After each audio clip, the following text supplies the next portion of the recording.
संकल्प। बिना संकल्प के मनुष्य सफलता को प्राप्त नहीं करता। संकल्प जीवन में आवश्यक है कि हमारे जीवन में संकल्प कैसा होना चाहिए, और परमात्मा से प्रार्थना करनी चाहिए कि परमात्मा जो भी मेरे जीवन में है, मेरे जीवन में जो शक्ति है, जो ऊर्जा है, मेरा जो सामर्थ्य है, वो सब तेरे मार्ग पर लगे। मेरे जीवन की हर शक्ति, मेरे जीवन की हर ऊर्जा तेरे मार्ग पर लगे, बढ़ाने वाली हो, तेरे पास ले जाने वाली हो। मैं प्रातः काल से सायंकाल तक जो भी विचार करूं, जो भी कर्म करूं, जैसा भी व्यवहार करूं, वो हर व्यवहार, हर कर्म मुझे तेरी ओर ले जाने वाला हो। ऐसा आशीर्वाद परमात्मा मुझे देना कि मैं अपने धन का भी सदुपयोग तेरी राह पर कर सकूं, क्योंकि तेरी राह के बिना मेरा कल्याण नहीं है। मेरा कल्याण तो इसी में है कि मैं तेरी राह पर चल सकूं। ऐसा आशीर्वाद प्रभु मुझे दो, ये प्रार्थना करनी चाहिए परमात्मा से। मगध का राजकुमार ब्राह्मण के भोजन के लिए वनों में भटक रहा था। तभी वो देखता है कि एक कुशा का पेड़ है और एक ब्राह्मण उसको खोद रहा है, और उसके पास में जाता है और उससे पूछता है कि तुम ये क्या कर रहे हो, और इसको खोद रहे हो, सुबह से लगे हो, और इसमें तो मठा डाले चले जा रहे हो, मठा डाले चले जा रहे हो। वो ब्राह्मण कहता है कि मैं जब इस रास्ते से निकल रहा था तो मुझे इससे ठोकर लगी थी, और ठोकर लगी तो इसने मेरे पैर में घाव कर दिया, मुझे चोट लग गई। मैंने संकल्प लिया है, और ये मेरा दृढ़ संकल्प है कि मैं इस वृक्ष को समूल नष्ट कर दूंगा। इसीलिए इसको खोद रहा हूं, इसे मठा डाल रहा हूं इसकी जड़ों में, क्योंकि ये वृक्ष मुझको समाप्त करना है। वो ब्राह्मण आचार्य चाणक्य थे, जिन्होंने नंद वंश को समाप्त किया, क्योंकि अपमान कर कर निकाला गया था, और डक्के मार कर जब नंद ने अपने राजमहल से निकाला था तो उन्होंने संकल्प किया था कि तेरे वंश को समूल नाश कर दूंगा। और खड़ा करा उन्होंने राजा विक्रमादित्य को, चंद्रगुप्त मौर्य को, और उन्होंने उसके राज्य का समूल नष्ट करवा दिया, क्योंकि दृढ़ संकल्प लिया था चाणक्य ने। तो जब हमारे जीवन में दृढ़ संकल्प होता है तो निश्चित हम सफलता को प्राप्त करते हैं कि हम इस कार्य को करके रहेंगे। हम सभी लोगों ने संकल्प ही तो लिया कि महर्षि दयानंद का 200वां जन्मोत्सव हमको भव्य मनाना है, और देखिए वो संकल्प कितना हमारा सफल हुआ। संकल्प ही तो था। और उस दिन फिर एक संकल्प लिया कि हमको 150वां वर्ष जब आर्य समाज की स्थापना का होगा, वो उससे भी भव्य बनाना है। अगर ये संकल्प हमारा दृढ़ रहा तो जो सफलता हमें अब मिली है वो सफलता हमें फिर मिलेगी। लेकिन संकल्प हमारा दृढ़ होना चाहिए, क्योंकि संकल्प में ही शक्ति है। यज्ञ करने से पहले भी संकल्प लिया जाता है। और जिन लोगों ने बहुत बड़े बड़े काम किए, ऐसा नहीं था कि उनके पास समय हमसे बहुत अधिक था, ऐसा नहीं था। हमसे भी कम समय था उनके पास, हमारे पास फिर भी समय बहुत है। हमसे भी कम समय था, लेकिन उनके जो संकल्प थे वो दृढ़ थे। उनके जो संकल्प थे वो शिव संकल्प थे, और थोड़ी सी आयु में ही कितने बड़े बड़े काम कर चले गए। महर्षि दयानंद को ज्यादा आयु प्राप्त नहीं थी, मात्र 59 वर्ष की ही तो आयु प्राप्त थी, और 36 वर्ष तक गुरु की खोज में ही लगा दिए। 3 वर्ष फिर विद्या को प्राप्त किया। फिर 1857 की उन्होंने तैयारी की, तो वो जो उनका काल था वो कहीं लिखा हुआ नहीं है। बहुत कम समय मिला उनको, बहुत कम समय मिला, लेकिन पूरे विश्व में क्या ज्योति जलाकर चले गए कि जब तक ये पृथ्वी, ये संसार रहेगा, ऋषि दयानंद का नाम तब तक गूंजता रहेगा। कितना बड़ा प्रकाश करकर चले गए। थोड़े से समय में, बड़ा समय नहीं था, बहुत लंबा जीवन नहीं था, महत्वपूर्ण ये है कि हम अपने जीवन को किस प्रकार, किस उद्देश्य के लिए जीते हैं। बहुत छोटी सी उम्र थी, ज्यादा उम्र थी शंकराचार्य जी की। मुझे लगता है 32 या 33 वर्ष ही जीवित रहे वो। लेकिन दक्षिण पथ से चले, उत्तर पथ पर आए, पूरे भारत का भ्रमण किया और कहा कि अंगारों के बीच में से उस ज्वाला को उत्पन्न करना चाहता हूं जो विलुप्त हो चुकी है। राख के ढेर में मैं जलते हुए कोयलों को ढूंढ रहा हूं। फिर से उस वैदिक संस्कृति के सूर्य को उन्होंने इस पूरी पृथ्वी पर उसके प्रकाश को फैलाया। उम्र नहीं थी, छोटी सी उम्र ही तो थी। बहुत बड़ी बड़ी उम्र लेकर ये महापुरुष नहीं जिए। अगर हम गणना करें तो बहुत बड़ी उम्र नहीं थी पंडित लेखराम की, बहुत बड़ी उम्र नहीं थी स्वामी श्रद्धानंद जी की, बहुत बड़ी उम्र नहीं थी। बाल हकीकत तो मात्र 14-15 वर्ष का व्यक्ति, खुदीराम बोस मात्र 18 वर्ष के, चंद्रशेखर आजाद, भगत सिंह, राजगुरु सुखदेव मात्र 22 और 23 वर्ष के। लेकिन इस भारत को क्रांति का मंत्र देकर चले गए कि आज भी उनसे लोग प्रेरणा ले रहे हैं और अपने भीतर राष्ट्र भक्ति का जज्बा पैदा कर रहे हैं। ज्यादा उम्र नहीं थी, थोड़ी सी उम्र थी। ध्रुव को जब पिता ने अपनी गोदी से बाहर कर दिया था और उनकी जो मां थी, जो दूसरी मां थी, पहले राजाओं की बहुत पत्नियां हुआ करती थी, और उन्होंने कहा था कि अगर मेरी कोख से पैदा होता तो शायद इस राजा की गोद में बैठने का अधिकारी होता। तू मेरी कोख से पैदा नहीं हुआ है, तू अपने पिता की गोद में नहीं बैठेगा। और जब बाहर फेंक दिया था उनको, डक्के मार कर निकाल दिया था, तो अपनी माता के पास, सुनीति के पास पहुंचे थे और उन्होंने कहा था कि मां, आवाज कर रहा है थोड़ी सी। और जब सुनीति के पास पहुंचे थे और मां से कहा था कि पिता ने मुझे गोदी से उतार दी, और जो विमाता है उन्होंने भी मुझसे ये कहा कि अगर मेरी कोख से जन्म लेता तो मैं तुझे इस गोद पर बैठाने का अधिकारी बनती। मां ने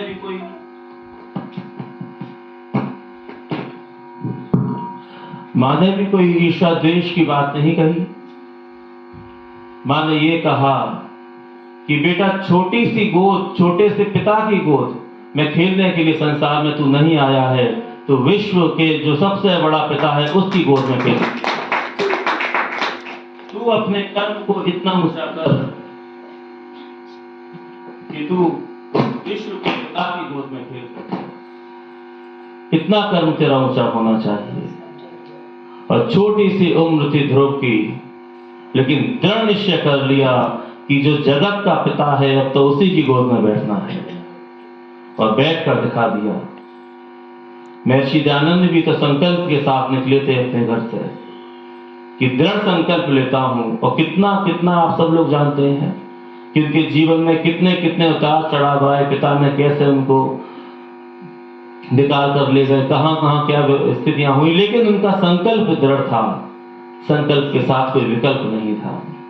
तो जब हम संकल्प दृढ़ करते हैं, उस मार्ग पर चलते हैं, तो निश्चित मनुष्य को सफलता प्राप्त होती है। चंद्रशेखर आजाद, बहुत बड़ी उम्र नहीं थी, वो भी छोटी सी उम्र के थे। भगत सिंह, राम प्रसाद बिस्मिल को जब फांसी की सजा सुनाई गई थी तो मां मिलने आई थी उनसे उनकी, और बहुत दूर मां खड़ी हुई थी, और राम प्रसाद बिस्मिल को अगले दिन ही फांसी होनी थी। और जब मां पास आई तो राम प्रसाद बिस्मिल ने उनकी आंखों में आंसू देखे, और जब उनकी आंखों में आंसू देखे तो राम प्रसाद बिस्मिल बोले कि मां, मैं जानता हूं, क्योंकि हर माता पिता का ये सपना होता है, पुत्र जब जन्म लेता है तो हर माता का सपना होता है कि ये जब बड़ा होगा तब उसका विवाह होगा, घर में बहू आएगी, मेरी सेवा करेगा। हर माता पिता का ये सपना होता है। मां, तूने भी सपने देखे होंगे, तूने भी बहुत कल्पनाएं की होंगी लेकिन माँ, मैं तुझसे क्षमा चाहता हूं कि मैं तेरी सेवा नहीं कर सका, इस जन्म में मैं तेरी सेवा नहीं कर सका माँ। तब माँ ने ये कहा कि बेटे, ऐसे बच्चे तो बहुत होते हैं जो अपनी माताओं की सेवा किया करते हैं, ऐसे बच्चे बहुत होते हैं, लेकिन मैं गर्व करती हूं तुझ पर कि तूने छोटी माँ की सेवा नहीं की, तूने भारत माँ की, बड़ी माँ की सेवा की। ये गर्व तो कोई कोई माँ करती है, ये सौभाग्य तो किसी किसी माँ को प्राप्त होता है। तू उस विश्व के आंगन में खेल रहा है बेटा, तू भारत के आंगन में खेल रहा है, और मैं गर्व करती हूं तुझे प्राप्त करके। तो ये वो लोग हुए जिन्होंने समाज को एक दिशा दी, और जो अपने लिए नहीं जिए, जो अपनों के लिए जिए, सभी के लिए जिए। होता ये है कि हम लोग थोड़े से दायरे में ही अपने जीवन को पूरा कर लेते हैं, 2-4 लोगों के ही सुख दुख को अपना सुख समझ लेते हैं, 10-5 लोगों के दुख को अपना दुख समझ लेते हैं, और एक ही घेरे के परिवार के इर्द गिर्द ही हम घूमते बेशक हमको अपमान मिले, हमको भगाया जाए, लेकिन उसी परिवार के इर्द गिर्द घूमते हम अपने पूरे जीवन को समाप्त कर लेते हैं। लेकिन कर्तव्य है, उसको भी निभाना चाहिए, लेकिन इसका अर्थ ये नहीं कर्तव्य को सोचकर हम अपने लक्ष्य को भूल जाएं। हमें अपना लक्ष्य भी सामने रखना चाहिए कि मेरे जीवन का लक्ष्य ये है, अभी मेरा छोटा परिवार है, फिर उसको मैं और बड़ा करूं, और इतना बड़ा करूं कि फिर मुझे विश्व मेरा पूरा परिवार नजर आने लग जाए, इतना बड़ा मैं इसको कर लूं। ये महापुरुष जो जिए, इन्होंने विश्व को ही तो परिवार माना, भारत को ही तो परिवार माना। तो छोटे परिवार में जीना तो बहुत सरल है, सभी लोग जी लेते हैं, लेकिन कोई बड़ा परिवार बनकर जिए, ऐसा तो कोई ना कोई विरला ही जन्म लेता है जो बड़े परिवार को अपने साथ लेकर चलता है। तो हमने परमात्मा से प्रार्थना की, परमात्मा मेरे जीवन में जो कुछ भी है वो तेरी राह में लगे, तेरे मार्ग में लगे। मेरे जीवन में धन है, मेरे जीवन में शक्ति है, मेरे जीवन में सामर्थ्य है, जो भी मेरे जीवन में है वो तेरी राह पर लगे। परमात्मा ऐसा मुझे आशीर्वाद देना। और ऐसे लोग हुए जिन्होंने अपने जीवन का सब कुछ परमात्मा में लगा दिया, लोक कल्याण के लिए लगा दिया। याद आते हैं बाबू सीताराम, शायद कुछ बहुत से लोग जानते होंगे उनकी कहानी को।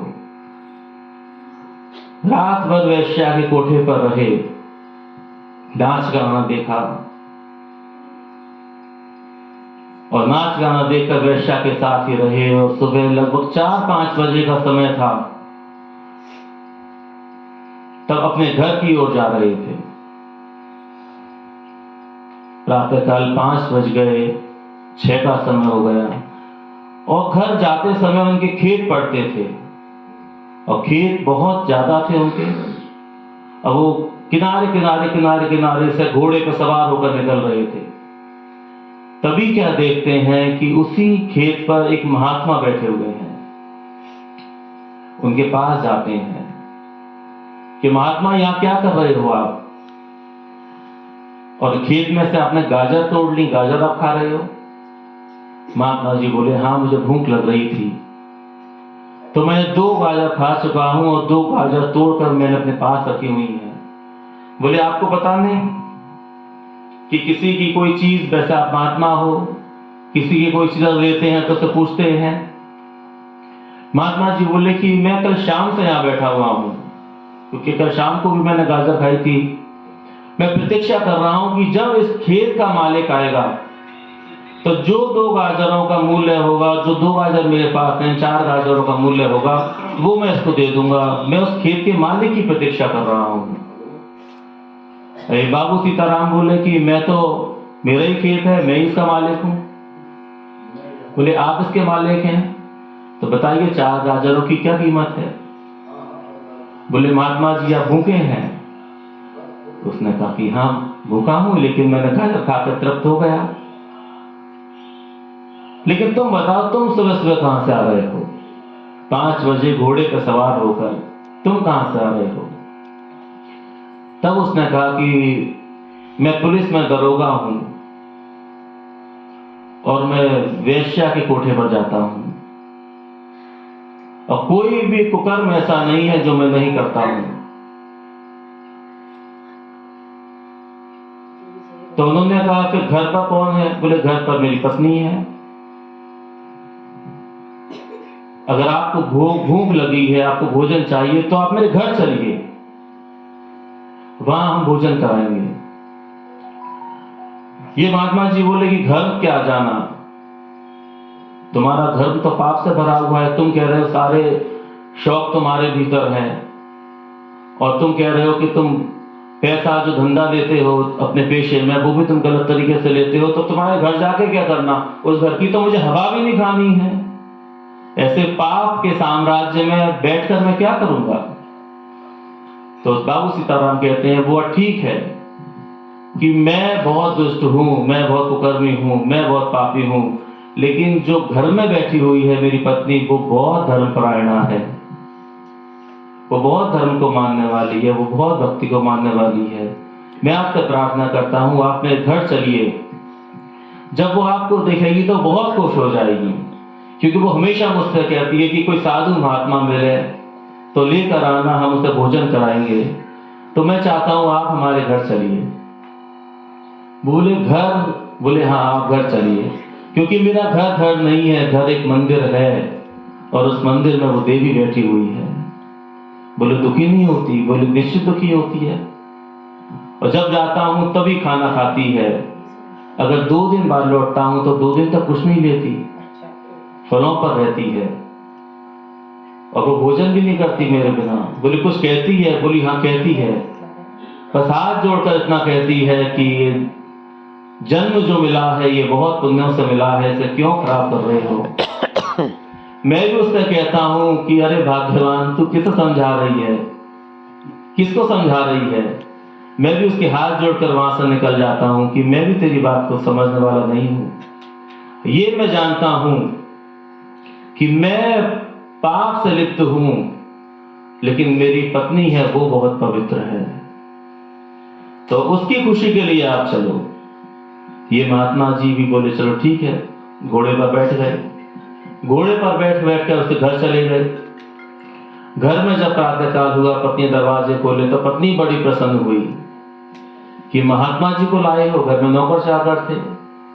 महात्मा जी आए तो महात्मा जी को बड़े सुंदर से आसन पर पत्नी ने जब बैठाने का प्रयास किया, तो महात्मा जी ने अपने झोले में से एक कपड़ा निकाला और बोले नहीं नहीं, तुम्हारे वस्त्रों का मुझे प्रयोग नहीं करना है, क्योंकि बता रहे थे कि सब कुछ तुम्हारा यहाँ उल्टा सीधा है, तो मैं अपने ही वस्त्र बिछाऊंगा, उसी पर मैं बैठूंगा। अब वो उसी पर वो बैठ गए। अब पत्नी ने कहा कुछ भोजन आपके लिए मैं लाती हूं। बोले नहीं, भोजन का सवाल ही नहीं है, मैं तुम्हारे यहाँ भोजन कर दूं। जो मैं 4 गाजर खाई है उनका मैं प्रायश्चित कर रहा हूं। तो बाबू सीताराम बोले कि नहीं महात्मा जी, आप उनका प्रायश्चित मत कीजिए, क्योंकि जो खेत है वो खेत मेरे नहीं है, वो खेत इसी के हैं, ये अपने मायके से लेकर आई थी। तो इतने पवित्र खेतों की आपने अगर गाजर खाई है तो उसका पश्चाताप को नहीं करना चाहिए, क्योंकि वो उसके मायके के सारे खेत हैं, इसके पिता ने दिए थे। अब भोजन के लिए उन्होंने कहा कि आपको भोजन कर लीजिए। उन्होंने कहा भोजन? तो उन्होंने कहा भोजन करने से पहले कुछ संकल्प ले लो। उन्होंने कहा क्या संकल्प लें? कि कुछ अच्छा करोगे। पत्नी ने भी कहा कि हाँ, मैं भी ये सोचती थी कि कुछ ऐसे संकल्प ले लें कि हम जो कुछ अच्छा करें, तो आप ही बताइए कि हम क्या करना चाहिए हमको। तो उन्होंने कहा आप क्या चाहते हो, क्या करना चाहिए? तो महात्मा जी बोले मैं चाहता हूं कि तुम्हारी जो भूमि है इसमें किसी गुरुकुल की स्थापना की जाए। पत्नी ने भी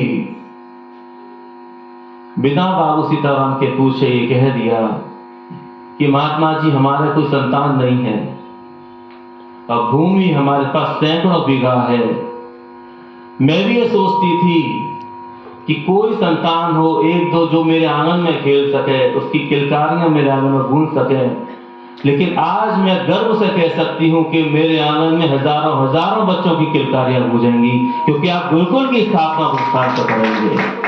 और इससे अच्छी और क्या बात होगी, इससे बढ़िया उस भूमि का और क्या उपयोग होगा कि उस स्थान पर कोई गुरुकुल खोला जाए।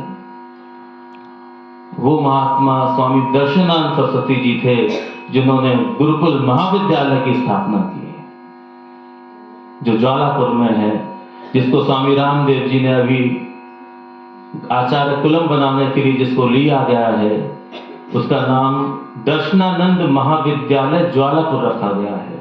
पहले उसका नाम महाविद्यालय ज्वालापुर था। तो वो भूमि उनके किसी काम आ जाए मेरी, तो पूरी भूमि लगभग 350 बीघा जमीन है वो। और कितना उद्यम मचाया मदन कौशिक ने, अब ये तो एक अलग फिर विषय हो जाएगा, स्वामी अतीश्वरानंद का उनका कितना बड़ा ड्रामा चला। लेकिन फिर भी कुछ आर्य लोग थे जो लगे रहे कि ऋषि दयानंद की संस्था है, इसको हम जाने नहीं देंगे। तो उस भूमि पर सैकड़ों करोड़ रुपए का प्रोजेक्ट है, स्वामी रामदेव जी का चलाएंगे। फिर उस भूमि पर कितने हजारों बच्चे पढ़ेंगे, और उस गुरुकुल ने कितना कितना दिया, कितने विद्वानों का निर्माण हुआ उस गुरुकुल में से, जिन्होंने पूरे भारतवर्ष में वैदिक संस्कृति का प्रचार प्रसार करा। तो हम अपने धन को, हम अपनी भूमि को अच्छे कार्यों में, श्रेष्ठ कार्यों में, अपनी ऊर्जा को लोक कल्याण के कार्य में जब लगाते हैं, तब हमारा जीवन सफल होता है।